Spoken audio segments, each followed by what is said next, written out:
Assalamualaikum warahmatullahi wabarakatuh. Halo semuanya, sebelum mulai mungkin saya akan memperkenalkan diri terlebih dahulu ya.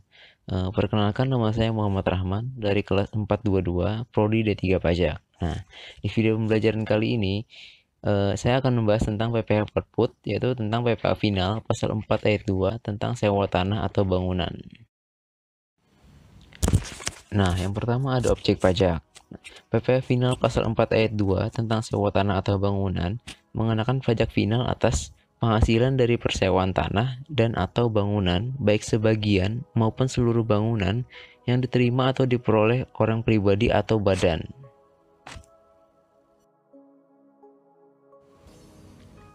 Selanjutnya ada mekanisme pembayaran. Nah, mekanisme pembayaran ini ada dua macam, itu dengan pemotongan atau dengan pembayaran sendiri. Kemudian yang pertama, dengan pemotongan. Penyewa harus memotong pajak penghasilan sebesar 10% dari uang sewa yang dibayarkannya. Mekanisme ini dilakukan jika si penyewa adalah sebagai pemotong pajak. Nah, siapa sih pemotong pajak itu? Yang pertama, badan pemerintah, subjek pajak badan dalam negeri, penyelenggara kegiatan, BUT, kerjasama operasi, perwakilan perusahaan luar negeri lainnya, dan orang pribadi yang ditetapkan oleh DJP. Lalu yang kedua, mekanisme pembayaran sendiri atau setor sendiri. Nah, mekanisme ini di mana pajak final sebesar 10% dari uang sewa dibayarkan sendiri oleh pemilik tanah atau bangunan atau pihak yang menerima penghasilan. Pada mekanisme ini penyewanya bukan pihak-pihak memotong pajak seperti yang disebutkan di atas tadi. Lalu maka karena nggak dipotong, jadi dia harus setor sendiri pajak finalnya. Nah, untuk tanggal batas penyetorannya untuk pemotongan itu tanggal 10 bulan berikutnya. Sedangkan untuk pembayaran sendiri atau setor sendiri itu tanggal 15 bulan berikutnya.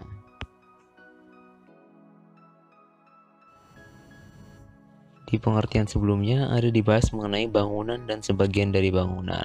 Nah, apa sih bangunan dan sebagian dari bangunan itu? Berikut pengertiannya, yaitu bangunan, konstruksi teknik yang ditanam atau direkatkan secara tetap pada tanah dan atau perairan. Sedangkan sebagian dari bangunan, yaitu areal baik di dalam bangunan maupun di luar bangunan yang merupakan bagian dari bangunan tersebut, seperti teras bangunan, kamar di dalam sebuah rumah, pavilion, kolam renang, dan sebagainya. Nah, lalu termasuk juga dalam pengertian penghasilan dari persewaan tanah atau bangunan, yaitu yang pertama penghasilan atas pembayaran berkala selama masa perjanjian bangun guna serah atau yang lebih dikenal dengan BOT, itu Build, Operate, dan Transfer. Yang kedua, penghasilan dalam bentuk bangunan yang diserahkan sebelum perjanjian bangun guna serah berakhir. Yang ketiga, penghasilan dalam bentuk bangunan yang diserahkan atau seharusnya diserahkan pada saat perjanjian bangun guna serah berakhir. Lalu yang terakhir, penghasilan lain terkait perjanjian bangun guna serah, termasuk pembayaran terkait bagi hasil penggunaan bangunan dan denda perjanjian bangun guna serah. Nah, untuk tarifnya sebagai berikut, yaitu 10% dari jumlah bruto nilai persewaan tanah dan atau bangunan. Nah, jumlah bruto ini perlu digarisbawahi. Apa sih pengertian jumlah bruto? Yaitu utang oleh penyewa dengan nama dan dalam bentuk apapun yang berkaitan dengan tanah dan atau bangunan yang disewa, termasuk biaya perawatan, biaya pemeliharaan, biaya keamanan, biaya layanan atau service charge, dan biaya fasilitas lainnya. Jadi misalnya dalam perjanjian sewa itu ada biaya listrik atau biaya service charge, itu juga termasuk ke dalam DPP atau dasar pengenaan pajak untuk PPh final ini. Nah, berikut ada contoh soal dari PPh final pasal 4 ayat 2 tentang sewa tanah atau bangunan. Contoh soalnya yaitu PT bikinkan menyewa ruang kantor dari PT Ruang Raya dengan tagihan senilai 40 juta dibayar untuk periode setahun dan belum termasuk biaya listrik dan service charge sebesar 2 juta dan 3 juta per bulan.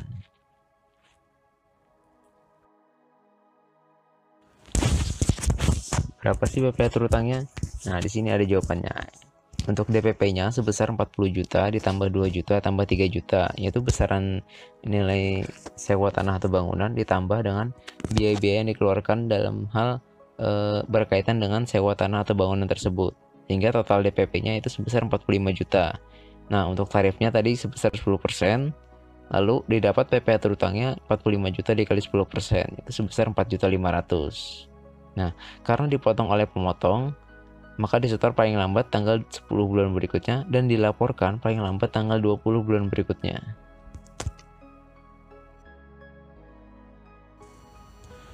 Nah, sekarang bagaimana dalam pengisian SPT terkait PPh final pasal 4 ayat 2 ini? Nah, yang pertama kita harus mengisi bukti potong PPh final pasal 4 ayat 2, kemudian mengisi daftar bukti potong, baru yang terakhir kita mengisi SPT masa PPh final pasal 4 ayat 2.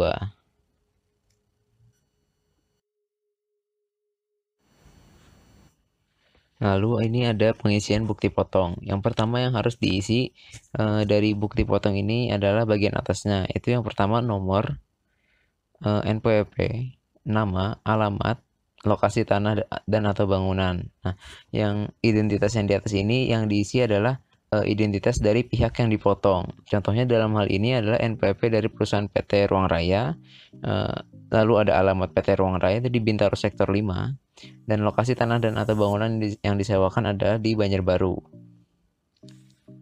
Kemudian yang di tengah yaitu yang diisi adalah jumlah bruto nilai sewa, tarif dan PPh yang dipotong. Seperti di perhitungan sebelumnya, itu jumlah brutonya 45 juta, tarifnya 10%, sehingga PPh yang dipotong itu 4.500.000 dan terbilangnya ditulis juga 4.500.000 rupiah.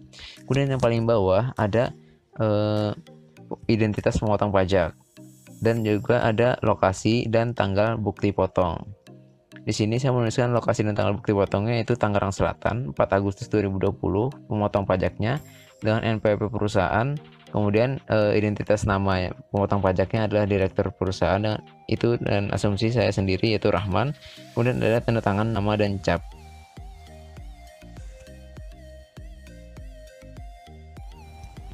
Nah, kemudian selanjutnya itu mengisi daftar bukti potong. Nah, di dalam daftar bukti potong ini ada dua hal yang perlu kita isi, yaitu yang pertama daftar bukti potong itu sendiri, yang kedua identitas pemotong. Untuk daftar bukti potong sendiri itu yang diisi adalah NPWP pihak yang dipotong, nama pihak yang dipotong, bukti pemotong atau pemungutan, nomornya dan tanggal bupotnya, lalu ada nilai objek pajaknya, dan yang terakhir ada PPh yang dipotong atau dipungut. Karena tadi cuma ada satu dalam contohnya, jadi saya hanya mengisi satu di sini. Diisi sesuai dengan NPWP perusahaan yang dipotong, nama perusahaannya itu PT Ruang Raya, dan bukti pemotongannya dengan nomor 0820 42-0001 yang artinya bukti potong yang dikeluarkan pertama oleh perusahaan PT Bikinkan. Lalu ada tanggalnya itu tanggal 4 Agustus 2020. Lalu ada nilai objek pajaknya 45 juta dan ada PPh yang dipotong atau dipungut sebesar 4.500.000. Nah, untuk identitas pemotongnya sama seperti di bukti potong tadi, yaitu disilang atau diisi pemotong pajak atau pimpinan atau kuasa wajib pajak.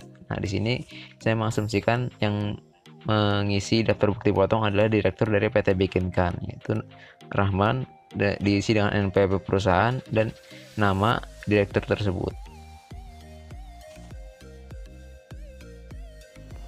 Nah, kemudian selanjutnya yaitu pengisian SPT masa PPh pasal 4 ayat 2. Nah, di sini ada 4 yang perlu diisi, yaitu yang pertama bagian A, identitas pemotong pajak atau wajib pajak, yang kedua bagian B, objek pajak, yang ketiga bagian C, lampiran, dan yang keempat bagian D, pernyataan dan tanda tangan. Nah, untuk yang bagian A diisi identitas pemotong pajak atau wajib pajak, yang di sini saya isi dari pihak pemotong pajak yaitu PT Bikinkan, NPWP tertera, dan alamat di Bintaro Sektor 7. Kemudian di bagian B, objek pajak, di sini saya mengisinya di nomor 5 terkait persewaan tanah atau bangunan. Karena di sini penyewa sebagai pemotong pajak, maka menggunakan KAP atau KJS 411128-403.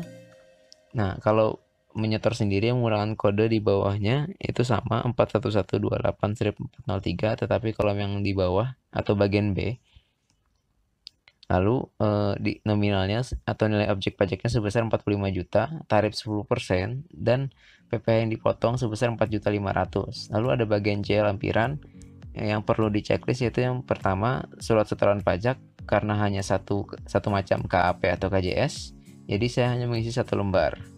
Lalu yang kedua, daftar bukti potong atau pemungut PPh pasal 4 ayat 2. Yang ketiga, bukti pemotong atau pemungutan PPh final pasal 4 ayat 2 sebanyak satu lembar karena hanya satu yang dipotong tadi. Lalu ada bagian D, pernyataan dan tanda tangan. Nah, ini diisi oleh pemotong pajak atau pimpinan atau kuasa wajib pajak sesuai dengan keadaan.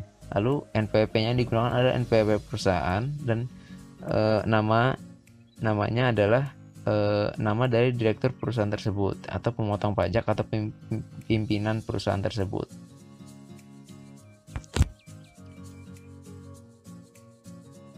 Sekian penjelasan saya, semoga apa yang diterangkan di video ini dapat bermanfaat di kemudian hari. Mohon maaf jika masih banyak kesalahan ataupun kekurangan di dalam video ini, dan terima kasih.